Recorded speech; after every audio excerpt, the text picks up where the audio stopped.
So much. That was a nice introduction, and thank you so much for inviting me to participate in this meeting, particularly in such a beautiful setting. I thought about several pithy comments I could make about the rolling political disaster that's taking place in the United States, but I rejected them all because they're just too depressing. So, how do you know how this works? Is it this one? Okay, very good. All right, so there's been some discussion already about the prescription opioid epidemic, and I've given careful consideration along with other people about its impact on the epidemiology of HCV, and I think it's a real game changer. There are two birth cohorts of interest here. We've already had speakers talking about those born between 1945 and 1965.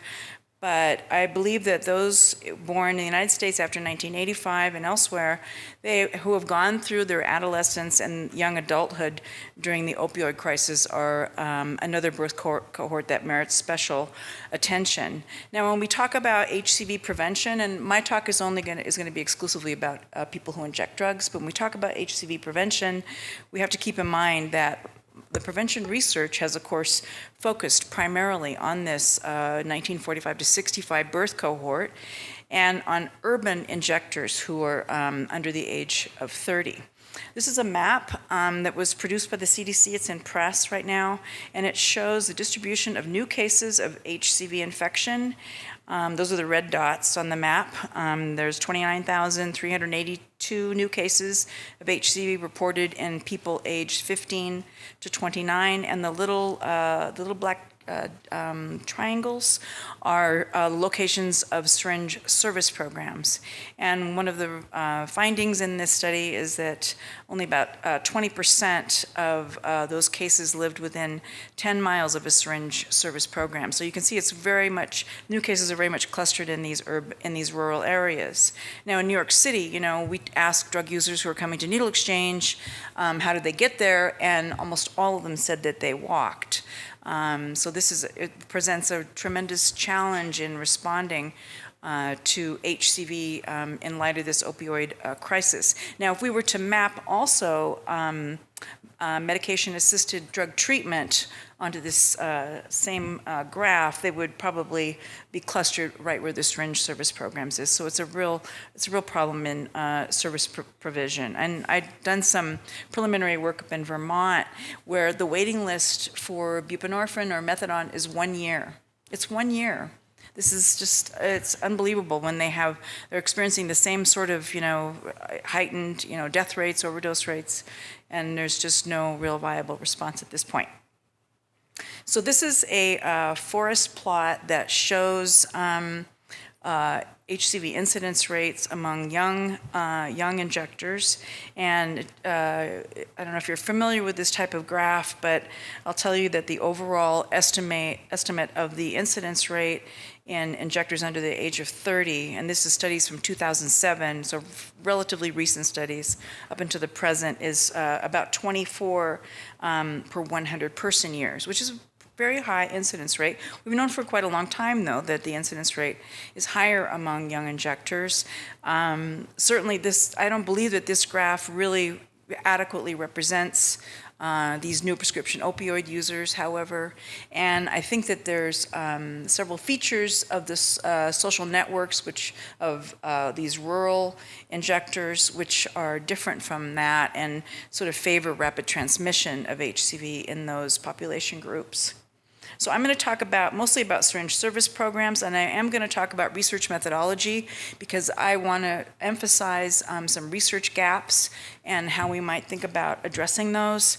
I'm not going to say almost anything about medicated assisted substance use treatment. I'll show you one graph. And again, with behavioral interventions, there's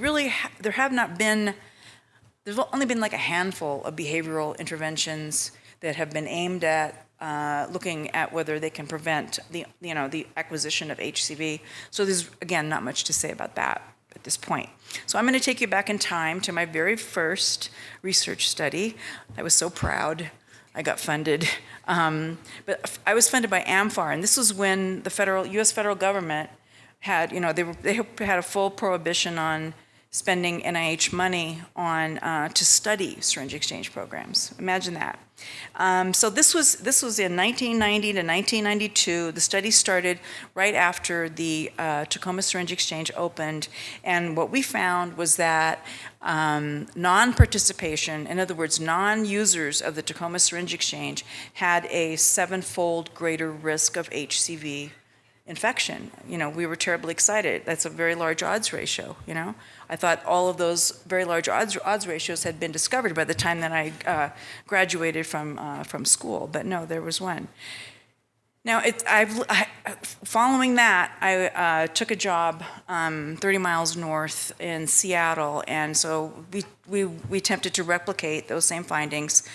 Probably all know the results, which was that there was no effect of the needle exchange in Seattle, and the similar findings were being shown elsewhere on HCV infection.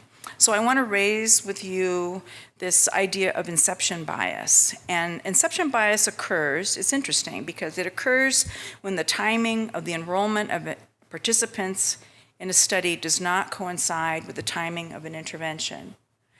Now, in randomized controlled trials, usually you enroll people in your study and then you assign them to begin to use the intervention.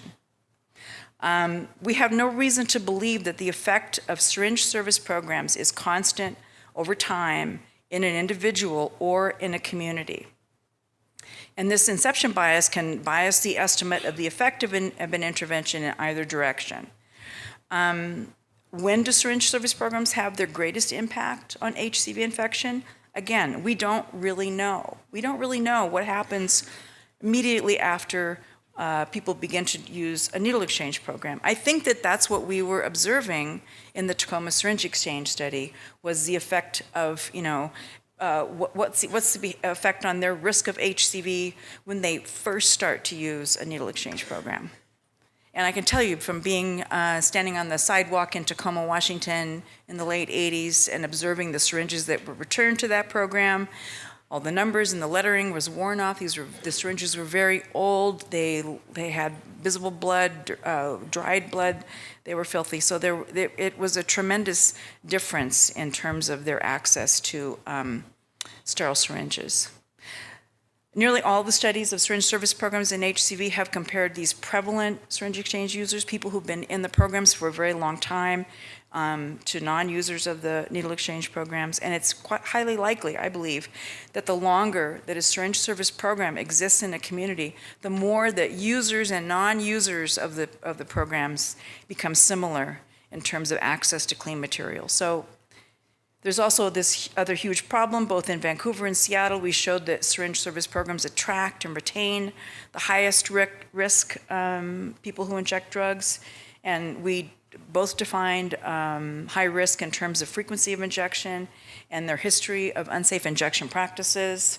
Then there's always a problem of a lack of precision, measurement error, when we measure those confounding factors, which is going to bias our results in the direction of the confounding, meaning that the syringe service programs are going to appear to have no effect or less of an effect on the risk of HCV seroconversion. So for that's one methodological issue. There's also the issue that HCV prevention in this population has proved to be quite challenging. HIV, initially we believed that just continuing HIV prevention would be effective. That's not the case. And, features of the agent, the host, and the environment all favor rapid transmission in this population. We know that the agent characteristics include that it's more durable, it survives a long periods of time on syringes and other injection materials, it can be transmitted via the shared use of drug preparation equipment, cookers, cottons, etc., in addition to syringes. Host factors include the fact that, cooker and cotton sharing is still very persistent among people who inject drugs, even among those who use needle exchange programs. It's about 45% in overall versus 10 to 20% who are sharing syringes. And then, of course, in the environment, we have a very high prevalence of chronic carriers. And that's demonstrated in this graph, which shows, it's not very well labeled, but on the x-axis, we have prevalence in the steady setting, and we have on the y-axis the pooled relative risk of HCV seroconversion in relation to syringe sharing. And what this shows is that if you look at that where the line appears, the vertical line in the middle, it's about the prevalence of HCV in North America, in injection drug users in North America, and that as the prevalence goes up, the risk of HCV in relation to syringe sharing also goes up considerably. So I'm going to talk a bit more about one of my favorite topics, which is drug cookers and filtration cotton. This is an old picture of someone who's preparing heroin and cocaine. That's an old-fashioned drug cooker, and an old-fashioned cotton, which is part of a cigarette filter. So I just wanted to, put that out there. I'll show you an updated version of a modern cooker and cotton later after I make my point. So we did this study in Seattle because I was really curious. Everyone was really curious. I was especially curious. Why wasn't the syringe exchange program having an effect on HCV seroconversion?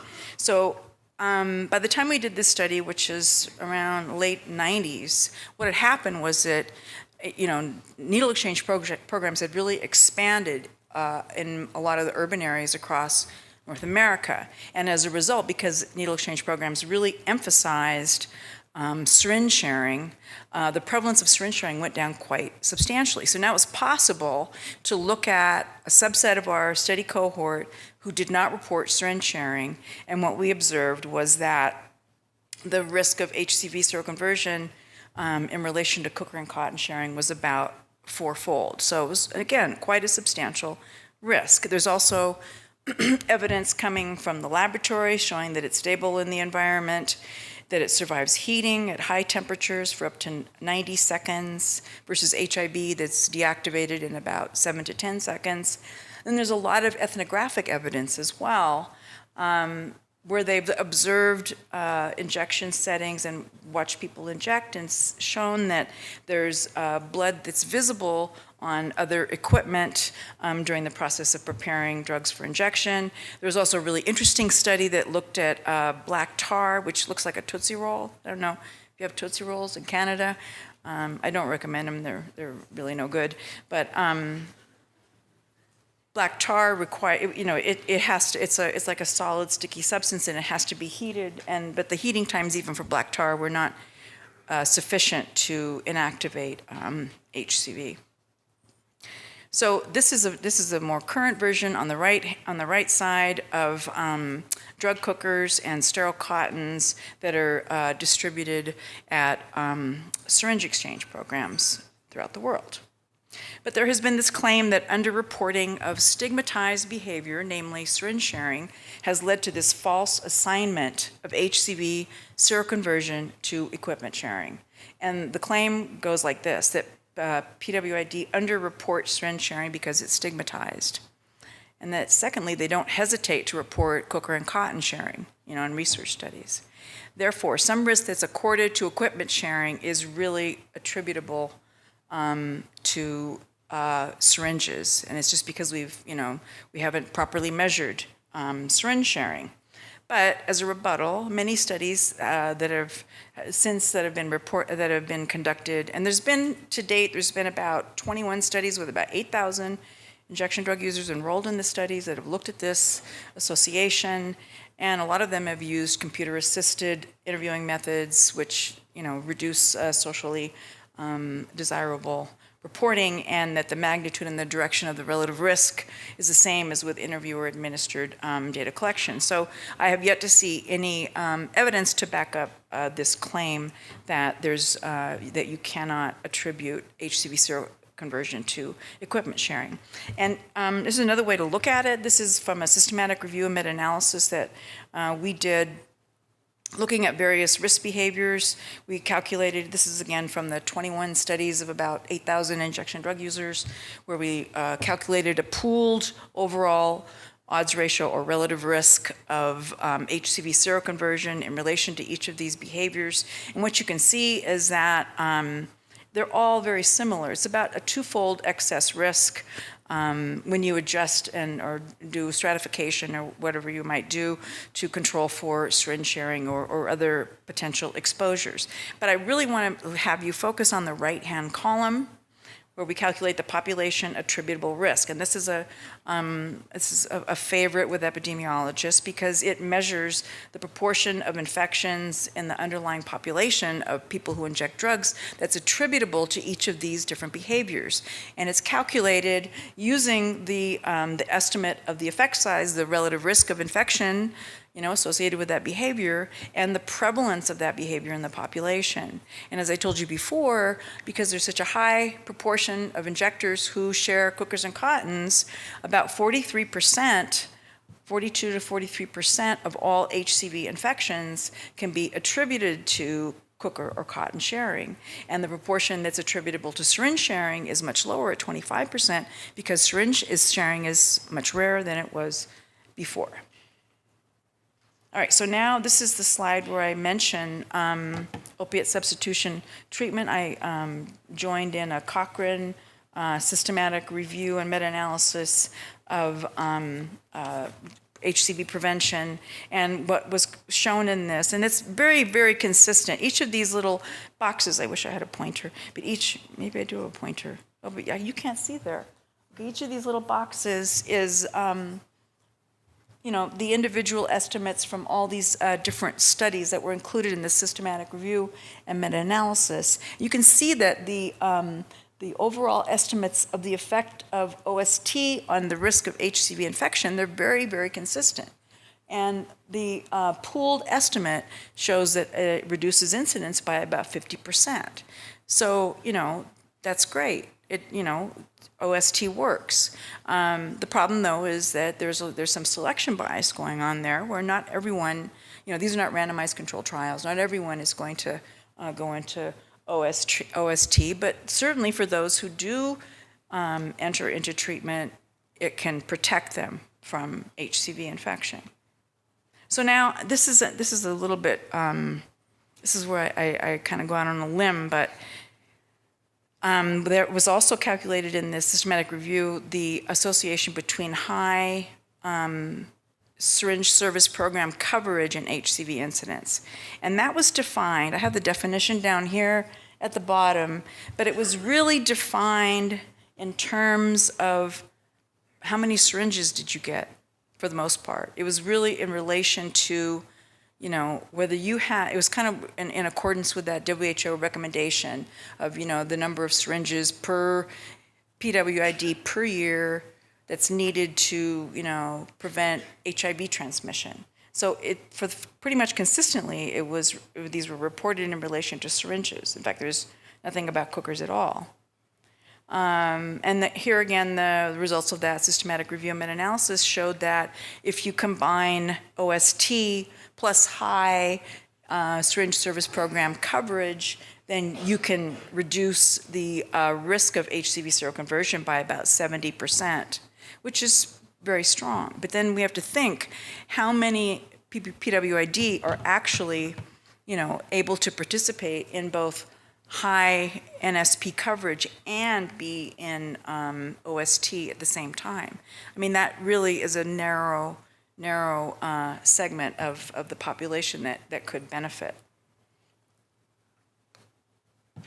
So my recommendation is that we rethink how we specify the causal exposure here, so that when we think about what is the mechanism by which a syringe service program could prevent HCV transmission, we need to start thinking about what we know about HCV transmission. Now, I went to the INSU meeting last year, and there was a report by Julie Bruno and others, which I was extremely happy about, and I know she's going to talk about it, which really looked at the risk of HCV seroconversion in relation to injection material coverage, and that is the way that we need to start thinking. And because we know that syringe service programs, they don't only provide syringes, they do a lot of other things. So if we define high coverage of these programs, how else are we going to know if they're working? If we're not appropriately defining, this is a good service model, if we're defining it in relation to syringes only. And here's an example of how we can be sort of waylaid or confused. So this is the Seattle Needle Exchange Program. And this graph, which is a nice report by my friends Hannah Tita and Richard Burt, which looked at the number of syringes distributed by their needle exchange program up through 2013. And it's about 6 million syringes per year and a population of about 10 to 12,000 people who inject drugs, which is a very high coverage rate in terms of syringes. That's 400 to 600 syringes per PWID per year, which is tremendous, right? Whoops. But then, as you might expect, this is a series of estimates of the prevalence of syringe sharing in Seattle injectors from over that same time period. The different symbols on the points are just different studies that have been conducted over the years. But you can see that as syringe distribution's gone up, syringe sharing has gone down.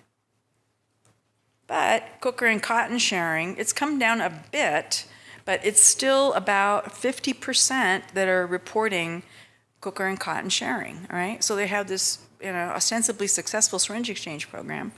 And so I asked them, and no one really, a lot of programs do report the number of syringes that they distribute each year, but it's very hard to find any data on how much of these other equipment's distributed.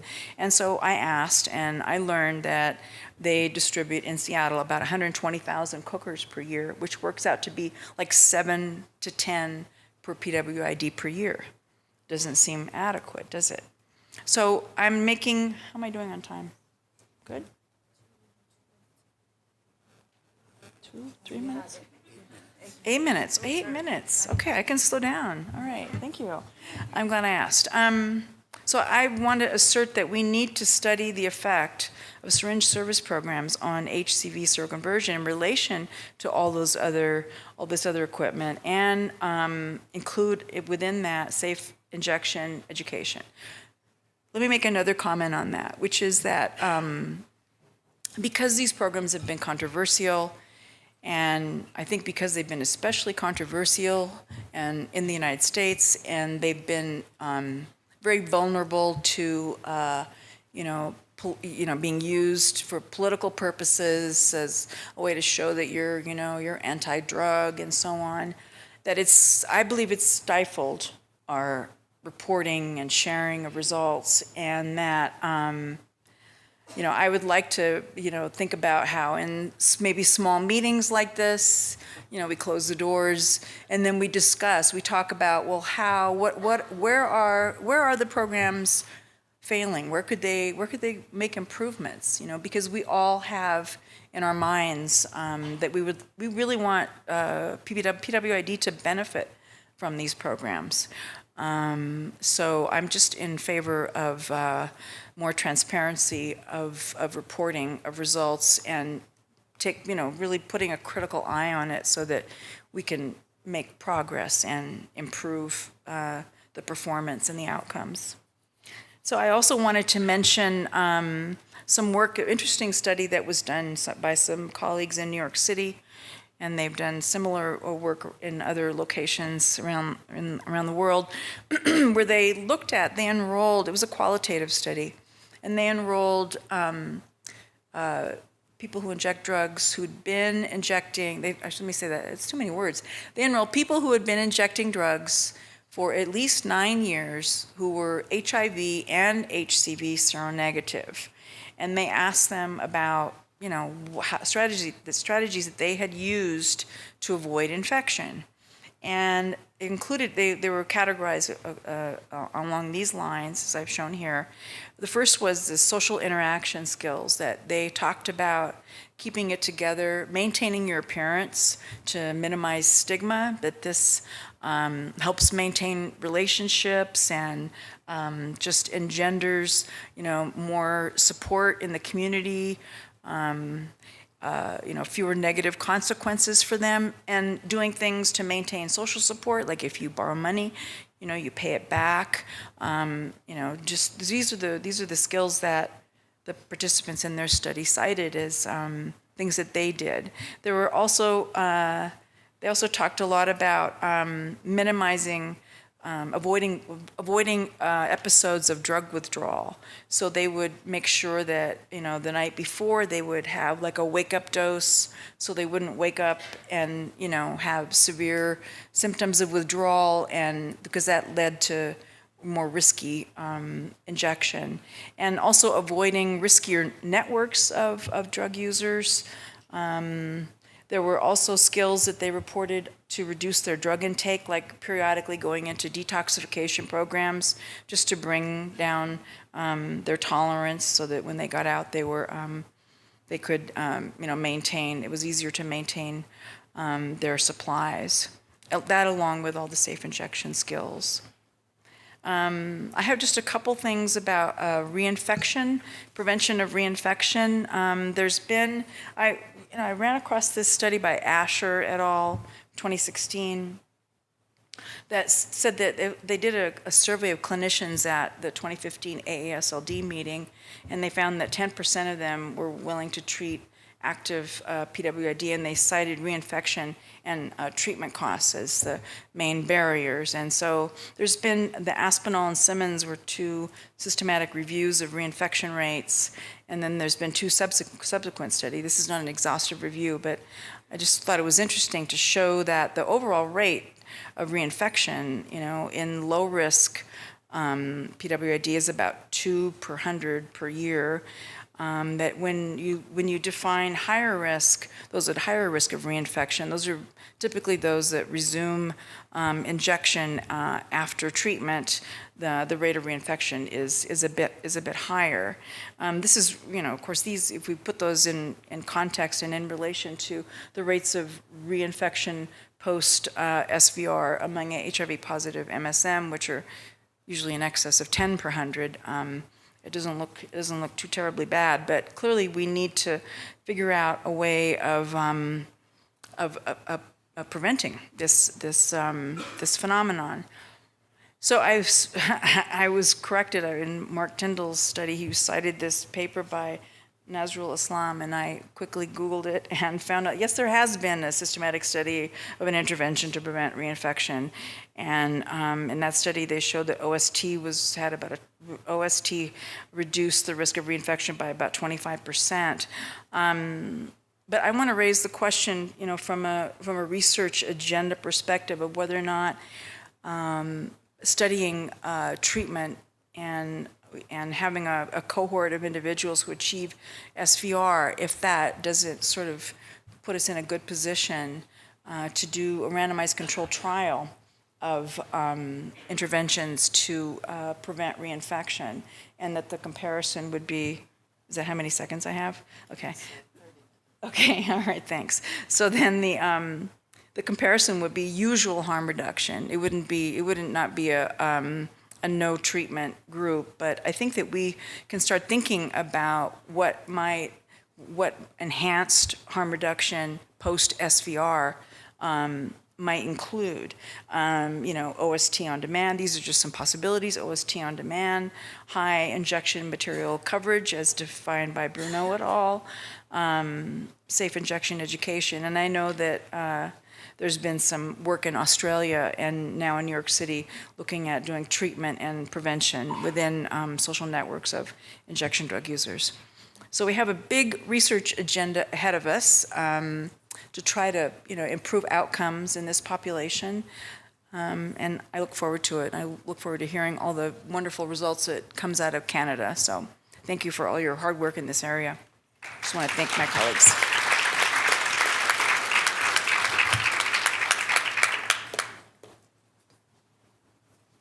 Yes, Jason. Okay, Jason Grebley from Kirby Institute. First of all, Holly, thank you for a really excellent talk. It was really great. You mentioned some of the components about sort of reinfection prevention research agenda.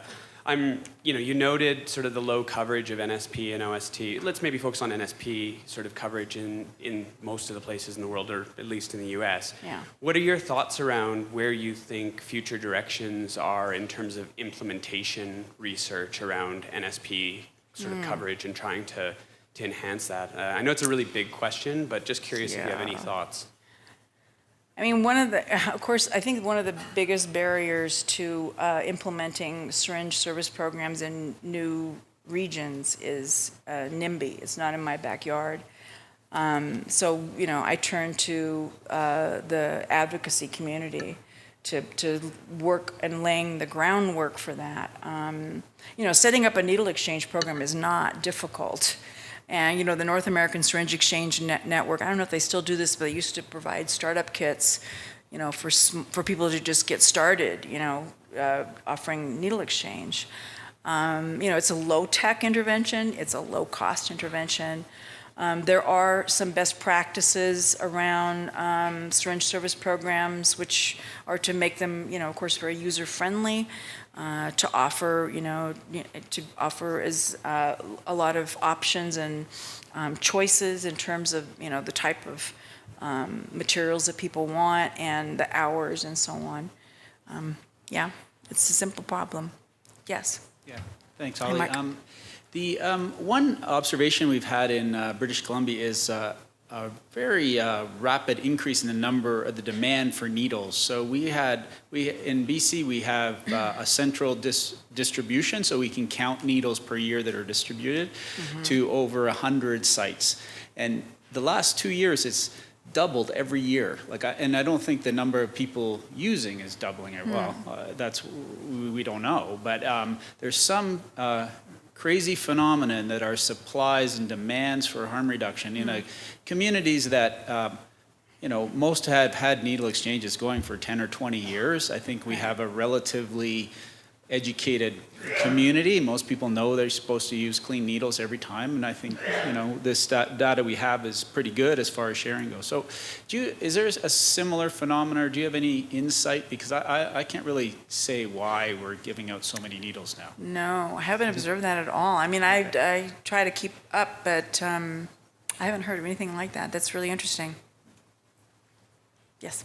Douglas Laird. I was curious if you're familiar with any, usually with harm reduction kits are given out with packages of needles. Are people using various colored needles in those kits? Is that in an effort to sort of keep track of which one belongs to whom? Exactly, because in my peer groups, I've heard of people being confused about who's who and getting infected that way. Yeah, I mean, I visited some syringe programs where they have actually, had primary colored syringe caps and so on. I mean, for programs, the problem is that it's an extra cost, right? To be able to have a dolled up syringe. But I know that drug users sometimes use things like nail polish to indicate which is theirs. Yeah, right. Thanks very much.